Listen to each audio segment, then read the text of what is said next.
Hi guys, so tonight in Steel Magnolia Kitchens, we are going to be making salmon and shrimp foil packet dinners. So let's get going.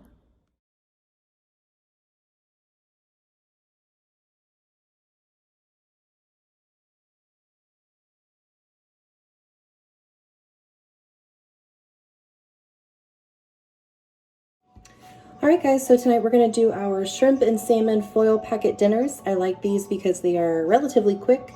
They're easy to do. You could pop them in the oven or you could even throw them on the grill.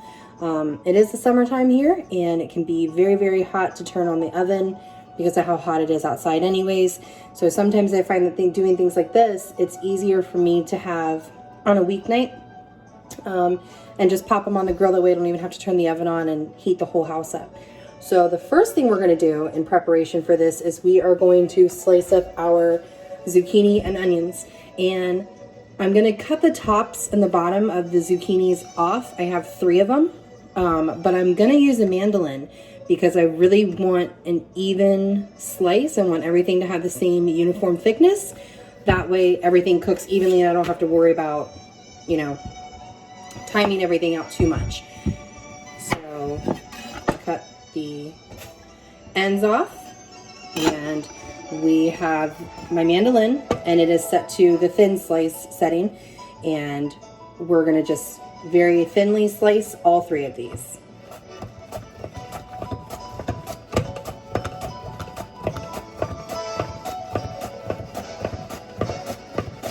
And just to give you an idea, they're these beautiful, very thin, perfect little round pieces for the foil packs. And it just makes everything so much easier. I feel like, you know, just not only in cooking times, but just in general presentation. It just looks nice. I use my mandolin pretty frequently when I'm doing things like this, when I want a uniform cut, or like when I'm doing potatoes au gratin or something like that. I use it pretty frequently.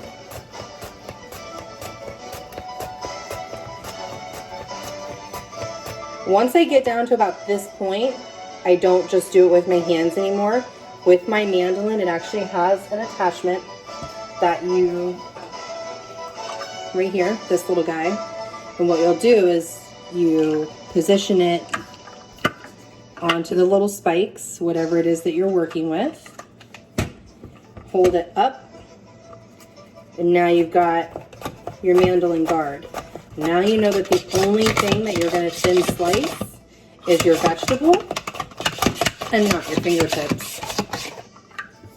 See, just like that. And we're going to do all 3 of them this way. So now that I'm on my last one and I'm done slicing it, if you noticed, I have my little clear Pyrex dish over here. What I'm going to be doing is putting all of the zucchini slices over there and off out of the way.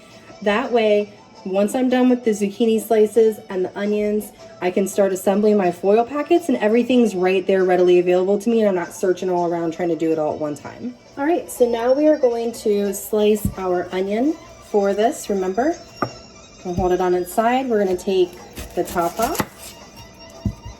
We're also going to take the bottom off. Remember guys, I have my little garbage bowl over here, that way we're not making multiple trips back and forth to either the garbage can or anything else. If you don't have a mixing bowl that you like to designate for such a task, you can hang a shopping bag, you know, near you, that way you've got it. And then you're only making 1 trip to the garbage can. I have one particular mixing bowl. That's the one I always use. It's just what works for me. So what we're gonna do is, this is a sweet Vidalia onion, and we are going to slice this. I'm not gonna say thick, but I don't want it as thin as the mandolin either. So when you're slicing something, hold it this way. That way, as you're slicing, you're not gonna get the tips of your fingers. That knife is gonna rest kind of here, the closer you get, and then you're not gonna slice your fingers off, okay? So I'm gonna call this about 1/4 of an inch. And then we'll have our nice little rings that it's going to sit on. You can also slice a little piece of it off right here. Don't get rid of it, we're gonna use it. if you feel like it, because of the shape of it, if it's not steady enough for you. So we're gonna do the whole thing this way. And don't worry about it if it's not like perfect, like that one right there, it kind of broke. Don't worry, we're cooking and we're eating it. We're not doing this. This isn't a 5-star restaurant. This isn't, you know, something fancy that we're trying to do for company for the holidays or something like that. So if it happens to come out like that, don't even worry about it. Now, I'm going to be putting these onion slices over here, and it's in the same little area as my zucchini. That way I have the easiest possible assembly once I'm ready to start assembling the foil packets. And I will show you what I mean. See how I have them? Now everything's right there and ready. I know you're asking, what are the tomatoes for? I will show you. So I went to a restaurant one time and they had a little garnish on the side of the plate. And I call it a garnish because that's what the waiter told me that they used it as.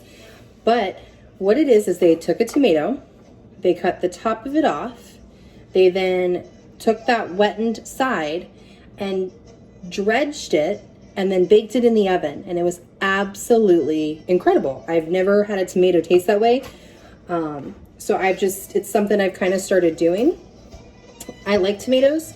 I am good old Southern girl. I will eat just a tomato and mayonnaise sandwich. I think it is delicious. And these were actually on sale at Publix. These are the on the vine tomatoes. As you can see, I'm taking the vine off. Doesn't have to be. Honestly, any tomato would work. I would just tell you to not try to get the grape ones unless you want to spend 45 minutes in the kitchen having them and then trying somehow to do all that. Now, for the mixture that we're going to do on the top of it, what I've done, and I'm going to show you this up close, what I've done is I have made a mixture of panko breadcrumbs, and panko is important because panko is a coarser texture. A regular breadcrumb, it would work just fine, but this panko is going to give it so much more crunch on the top of it. So this is about half a cup of unseasoned panko breadcrumbs. Then I've done about 1/4 cup of Parmesan cheese in here. And then I have also put in granulated garlic, dehydrated garlic, onion, diced dehydrated onion. You just get, you know, in the spice area, as well as a little bit of crushed red pepper flake and salt and pepper.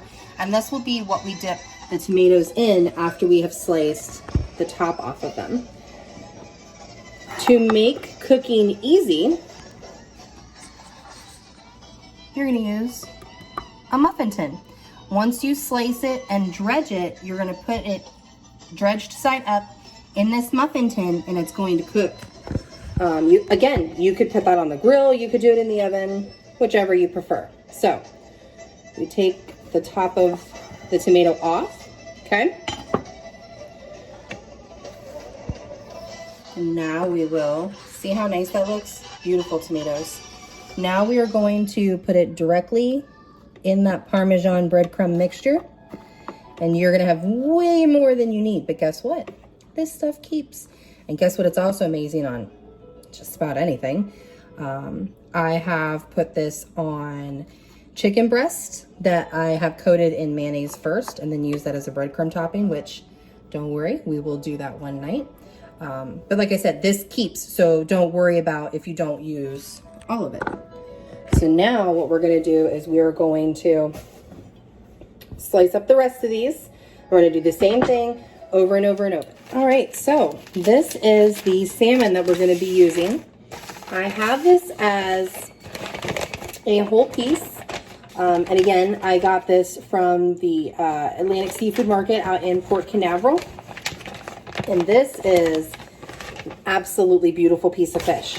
I got it whole, but I will be slicing it down into fillets. I wanna show you guys this color. Look at the color on this salmon. This is such a deep, deep orange. It's different. Mostly, if you look at salmon that you're going to get in the supermarkets, it's going to be pinkish. And that's usually because it's wild Atlantic. Or sometimes you'll see one that's a little bit more orangey, and that's Alaskan. This is Antarctic salmon. So obviously it's a cold, much colder water than our little Atlantic Ocean right here, but it's off the coast of Antarctica. This particular one is. This particular one, one of the differences is that this particular fish, it doesn't have the same scale size that a North Atlantic salmon would or an Alaskan salmon would. So I feel like the skin is much more delicate and a little bit more flavorful that way. If you don't like fish skin, I don't blame you. There are some of them that I don't like as well. Don't get rid of it though. If you are going to cut the skin off of this, or even if you're going to cook it, do not discard your skin. Save it. It actually is a really healthy snack option for your pets.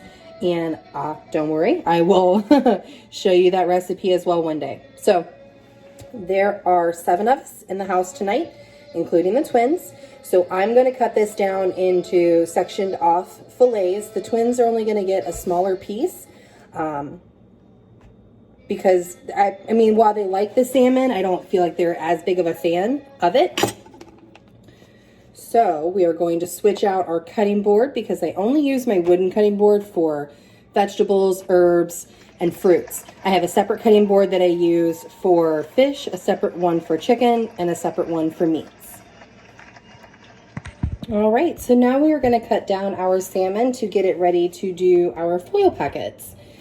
And in case any of you were wondering what I'm listening to in the background, it is the greatest hits of Yanni. I'm a huge fan of him, grew up listening to him, and honestly, aside from maybe Tom Selleck, is there a better mustache ever known to mankind than Yanni?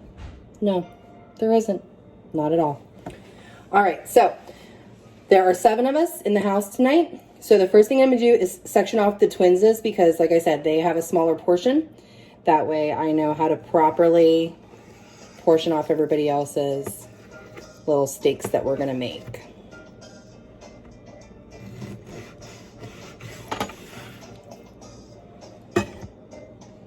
Twins. They each have a slice about that big. So now I need to do 5 more. So my husband really enjoys when I cook seafood. He absolutely loves salmon. So his is going to be a little bit bigger than everybody else's. And remember, we're doing shrimp and salmon. So if you don't like shrimp, obviously you're going to cut yours a little bit bigger. And it's all going to be portioned out based according to how many people you're feeding. We roll deep here. So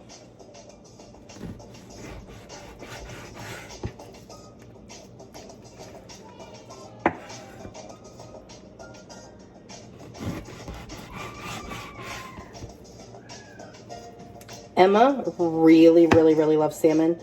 Scarlett likes it. She actually is a bigger tuna fan. And Carson really enjoys the salmon. So just making sure we've got nice looking steaks here. And so what we're going to do is I'm going to show you what they all look like. Put this off to the side here.